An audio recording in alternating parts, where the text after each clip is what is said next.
If a car crashes in a movie, what happens? It blows up every time, right? But I live in the world and I've seen a lot of cars and they don't seem to be built out of bombs. So that got me wondering, is that how it works? Find out in another episode of my hit series, That's Not How That Works at All. Presumably, the splody part is the gas. That's why we put gas in cars, is because we use it to make a lot of little tiny explosions that run the car. So if a tiny bit makes a tiny boom, does a big bit of gas make a big boom?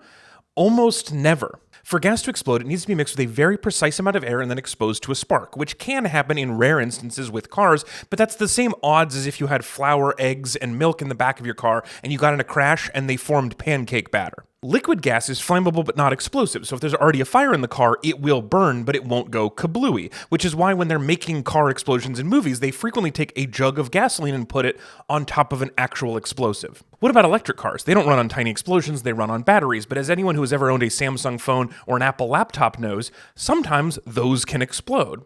But that's also extremely rare, which is why we're willing to put our phones in our pockets and our laptops on our laps. And the same thing is true of electric cars. If you are on or near an electric car, the battery is pretty close to your junk, and we just wouldn't do that if they exploded all the time. So why do cars in movies blow up at the slightest provocation? Because fireballs look cool as hell. And honestly, in movies like Fast and Furious, the fiery car part is the least unbelievable part of it. They also fight submarines and flex so hard that their cast explodes off their arms, and have lots of close friends as adults.